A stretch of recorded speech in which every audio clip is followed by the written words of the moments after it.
விஜய் மல்லி ஸ்டோரியோட upcoming story line எப்படி move ஆகும் அப்படிங்கிறத பற்றி தான் இந்த வீடியோவில் நம்ம பார்க்க போகிறோம். இந்த சுடர் என்ன நினைக்கிறாங்களோ அவங்களுக்கு ஏத்தாற் போல ஸ்டோரி அமையுது அப்படிங்கிறது ரொம்ப வருத்தமாக தான் பார்க்கப்படுது. அவங்களுக்கு ஒரு 50 லட்ச ரூபாய் பணம் தேவைப்படுது அப்படின்னு சொன்னால் சரியான சமயத்தில் கதிரீசன் மூலமாக அந்த பணம் அவங்களுக்கு வந்து சேருது.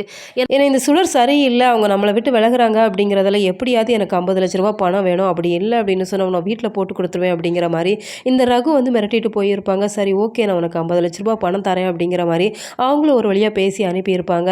இப்போ இந்த சுடருக்கு நெருக்கடியான சூழ்நிலையில தான் இருந்துட்டு இருக்கிறாங்க. எப்படியாவது 50 லட்ச ரூபாய் பணம் வேணுமே, நம்ம என்ன பண்ணுறது அப்படிங்கிற மாதிரி யோசிச்சுட்டு இருக்கிறாங்க. அந்த சமயத்தில் தான் இப்போ கதிரேசன் யார்கிட்டயே 30 லட்ச ரூபாய் பணம் கொடுத்து வச்சிருக்கிறாங்க. அதற்கு வட்டியோட சேர்த்து 50 லட்ச ரூபாய் பணம் கொடுத்துருக்குறாங்க. இது ஒரு பிளாக் மணி தான் அப்படிங்கிறதெல்லாம் மறைஞ்சு மறைஞ்சு எடுத்துகிட்டு வராங்க. அந்த விஷயத்தை ஃபோனில் பேசிகிட்டு இருக்கிறாங்க. இதை இப்போ அவங்க கேட்டுடுறாங்க. கேட்கவுமே பயங்கர சந்தோஷப்படுறாங்க.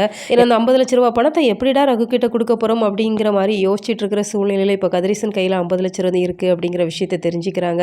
உடனே இப்போ சுடர் பயங்கர ஹாப்பி ஆகுறாங்க. இப்போ இவங்க சும்மா இருப்பாங்களா? விஜய் மல்லி 2 பேருமே இப்போ ராஜியோட வீட்டுக்கு போயிட்டாங்க. நான் இந்த அன்னபூர்ணி கூட நான் தனியாக இருக்கிறேன், எனக்கு இங்கே இருக்கிறது சுத்தமாகவே பிடிக்கல, நான் தங்கச்சி உன் கூட நான் வந்துடுறேன் அப்படிங்கிற மாதிரி கதிரேசன் கிட்ட கேட்க போகிறாங்க. கதிரேசனுமே வேறு வழி இல்லை, பொண்ணோட பாசத்தில் இருக்கிறாங்க அப்படிங்கிறதுல நீ வாமா அப்படிங்கிற மாதிரி தாராளமாக வீட்டுக்கு கூட்டிகிட்டு போக போகிறாங்க. அங்கே லாக்கரில் தான் அந்த 50 லட்ச ரூபாய் பணத்தை வச்சிருக்கிறாங்க அப்படிங்கிறதுல நிச்சயமாக அந்த பணத்தை எடுத்து ரகு கிட்ட கொடுக்க தான் போகிறாங்க. இப்போ கதிரேசனுக்கு இந்த 50 லட்ச ரூபாய் பணம் அப்படிங்கிறது பெரிய விஷயம் இல்லை. ஸோ இந்த பிரச்சனை பெருசாக வெடிக்கிறதுக்கு வாய்ப்பு இல்லை. இன்னொரு பக்கம் விஜய் மல்லி 2 பேருமே இப்போ ராஜியோட வீட்டுக்கு போயிருக்கிறாங்க. ராஜி அங்கே மெடிடேஷன் பண்ணிட்டு இருக்கிறாங்க. விஜய் இப்போ ரஞ்சிதாவோட ரூமை தான் எடுத்துருக்கிறாங்க. உன்னோட திங்ஸ் எல்லாம் எடுத்துகிட்டு வெளியில் போ அப்படிங்கிற மாதிரி விஜய் மல்லி 2 பேருமே பயங்கரமாக மாஸ் பண்ணிட்டு இருக்கிறாங்க. பார்க்குறதுக்கே ரொம்ப சூப்பராக இருக்குது. இந்த விஜய் மல்லியை தானே நம்ம எதிர்பார்த்தோம் அப்படின்னு சொல்லி தான் ரசிகர்களுமே தொடர்ந்து எக்ஸைட்மெண்ட்டாக கருத்துக்களையுமே தெரியப்படுத்திட்டு வராங்க. ஸோ அப்கமிங் சீக்வன்ஸ் வேறு லெவலில் இருக்கும். ராஜியை தெரிக்க விட போகிறாங்க.